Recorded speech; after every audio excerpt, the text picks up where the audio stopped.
Hello and welcome to World of Tanks with Trapsikis. Now, what attracted me to this replay was the title, which is Arty prevents camping and adds dynamic gameplay, uploaded by Zog12. We'll just be calling him Zog for brevity's sake. So, at the beginning, when you should be looking at the enemy's lineup and planning, he complains about Arty focus, which obviously is not a great idea, because you're not inspiring your team to do well and you're not actually convincing any of your teammates to help you. You're just singling yourself out as someone who likes to complain and increasing the chances that people will ignore your comments for the rest of the game. I've even seen that it happens often, and I've done it myself as well. If someone makes too many negative comments at the beginning before the game starts, I just block them. Depending on how negative it is, I'll either block them permanently or just for the battle. So, right, to the game. Playing the VK101P, and the first splash is actually, he was unspotted, but the artillery was aiming for the T-32 to his right and did a little bit of damage to him. So he proceeds to move forward and puts in a nice hit on the T-34, and in response gets hit again by the other artillery on the enemy team for just over 300 damage. And then he continues to complain even further about the artillery. And then the friendly 704 takes out the IS. So far Zog has managed to damage one opponent and taken slightly more, or slightly less damage actually, from the enemy artillery. Seems fair. Right, you'll see the friendly RU-251 saying that he won't progress by himself. That's usually a good idea, because if you push yourself and there's several enemies on the same line, you'll just die, and you won't.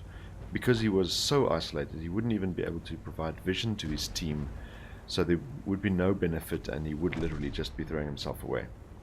Now the friendly artillery rewards Zog for spotting the T-34, which he was unable to kill.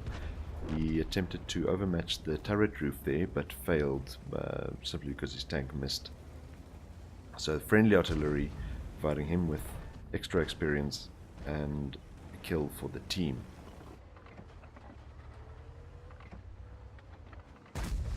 Now the enemy 112 presents its side, but unfortunately Zog's shot goes into the dirt. And again, friendly artillery does some damage to the 112 on his behalf. Unfortunately, the enemy artillery finds him again, doing just over 300 damage. Zog puts in a very good shot into the cupola, or commander's hatch, of the 112. But he takes some HE fire in return. It looks like the 112 gave up on penetrating with armor piercing. And now you'll notice that Zog has already used his medkit and his commander has been taken out, so he's unable to spot the Stura Emil any further. So he turns his attention to the 112 and attempts to penetrate his upper hull, front plate, unfortunately failing to do so.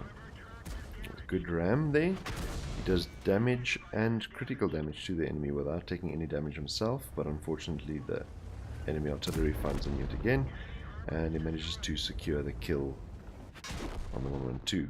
And then the Stura Emil that he was unable to spot due to his commander being killed, shoots him back. And now Zog does another thing I don't like here. He has been killed, fairly so.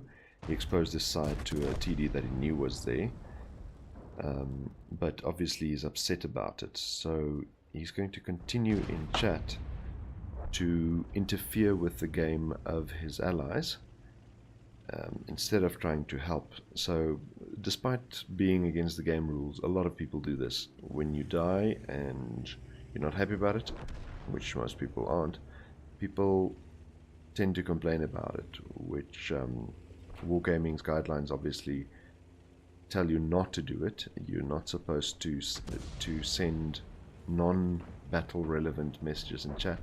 A lot of people do it, and I don't have a big issue with sending a message here and there, maybe making a joke, but if you consistently whine on about the same thing, you're not doing anything for yourself or your team. So I would strongly recommend against it. So, despite all his complaining, and despite not doing very well himself, the Zog has managed to do quite a bit of damage himself, picked up a kill, and his team will then go on to win this match. So, whether by accident or on purpose, because Zog was focused so much by the artillery, and his tank is actually very good to take shots from the artillery and survive, the other heavy tanks were provided an opportunity to push through and neutralize the enemy. So unwittingly, Zog actually performed a very important role for his team. And now I'm not going to have a look at the end plates. I will provide a link if you're interested, but that's not really the point, so I'm not going to continue the video on that way. And thank you very much for watching.